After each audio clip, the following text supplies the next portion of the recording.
La peur est un sentiment bien naturel. C'est pourquoi on admire tant le courage, ce qui lui donne toute sa valeur. Être en mesure de confronter et de s'opposer à ce qui nous effraie, c'est en quelque sorte la condition même de la vie réellement humaine. Car oui, une vie humaine, c'est une vie où on essaie certaines choses, où on explore différentes activités. C'est une existence qui est constamment en mouvement et qui n'est pas statique. Or, vivre dans la peur, c'est être confronté à l'immobilisme, à ne plus vivre. La peur a aussi des vertus d'affirmation de ce que nous sommes individuellement et collectivement. À bien des égards, la peur est nécessaire à cette affirmation, surtout pour les sociétés.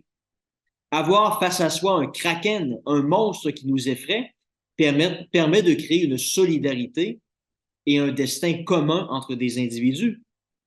Bref, cela permet à une société de se définir. Ce fut le cas pendant la guerre froide, alors que le miroir du communisme permettait aux sociétés libérales de s'ériger en rempart contre la dictature et tous les systèmes qui broyaient les individus. La liberté individuelle était alors la pierre angulaire de l'Occident, la valeur suprême qui ralliait ses citoyens autour d'une cause commune, cause pour laquelle ils étaient prêts à combattre et à mourir s'il le fallait. Car pour eux, une vie d'oppression et de goulag privée de la liberté n'était pas une vie digne d'être vécue, à l'instar du révolutionnaire américain Patrick Henry, qui écrivait un jour au roi George que, et je cite, « La vie est-elle si chère ou la paix si douce que l'on puisse l'acheter au prix de chaînes et d'esclavage? Interdisez-le, Dieu Tout-Puissant. Je ne sais pas ce que les autres peuvent faire, mais moi, je veux la liberté ou la mort. » Or, avec la fin du communisme, au tournant des années 90, les sociétés libérales ont perdu leur miroir qui leur permettait de se définir. Et ce vide eut un effet dévastateur. Il leur fallait donc une alternative, une autre forme de peur permettant de rallier les gens autour d'une cause commune et, parallèlement, de leur doter d'une identité commune. La nouvelle figure de l'horreur qui est apparue dans le sillage de l'effondrement de l'Union soviétique fut alors les génocides au Rwanda, en Yougoslavie et ailleurs. La peur du communisme fut alors remplacée par la peur de la mort. La graine est alors semée pour donner un tout nouveau sens à l'existence humaine. La peur d'être opprimé fut alors remplacée par la peur de mourir.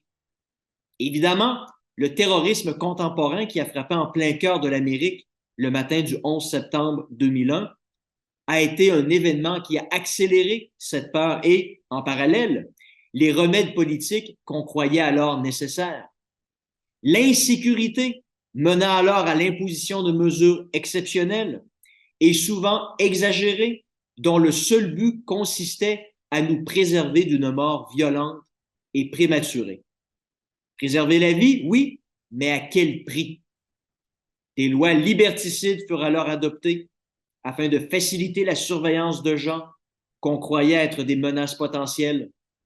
On a accordé des pouvoirs d'exception à l'État et aux forces policières, et j'en passe. Or, les gens les ont-ils critiqués? Bien sûr que non, car une fois qu'ils avaient accepté le nouveau sens de l'existence humaine au détriment de l'ancienne définition, ils en vinrent à applaudir, voire même à exiger eux-mêmes ces mesures. Paralysés par la crainte de mourir, ils exigeaient alors l'érection de murs autour d'eux, dans le but de les protéger, quitte à ce que ces murs les privent de leur liberté. Mais qu'à cela ne tienne, la vie, même en cage, était alors devenue plus importante que tout le reste. Et la pandémie de COVID leur a bien montré. Les gens exigèrent eux-mêmes des restrictions, des murs, des interdictions au nom de la vie. Les individus autour d'eux n'étaient plus alors des compatriotes, mais des menaces à leur survie.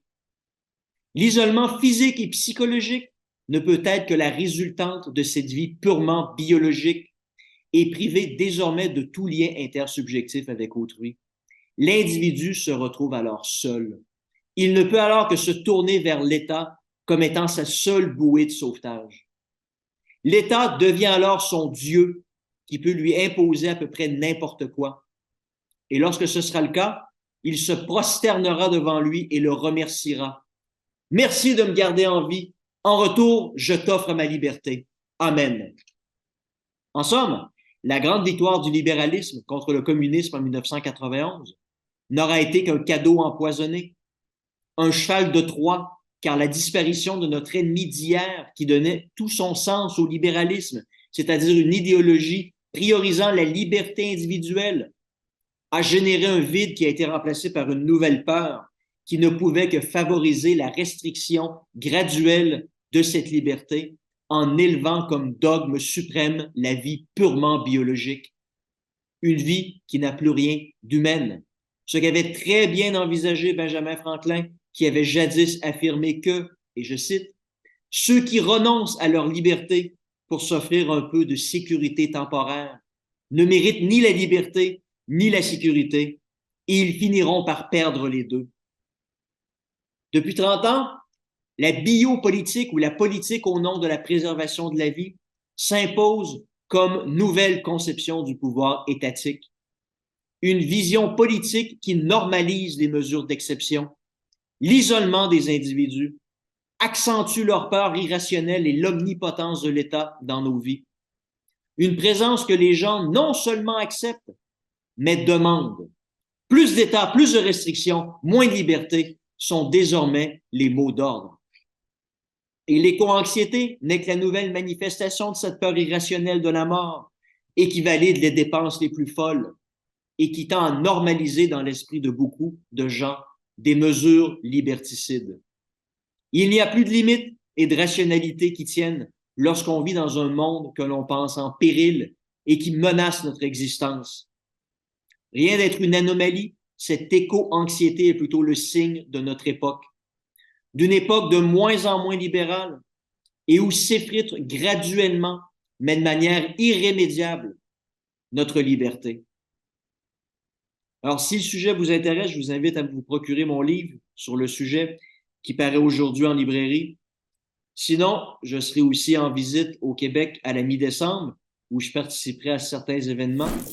Nous aurons alors peut-être la chance de nous rencontrer et d'en discuter.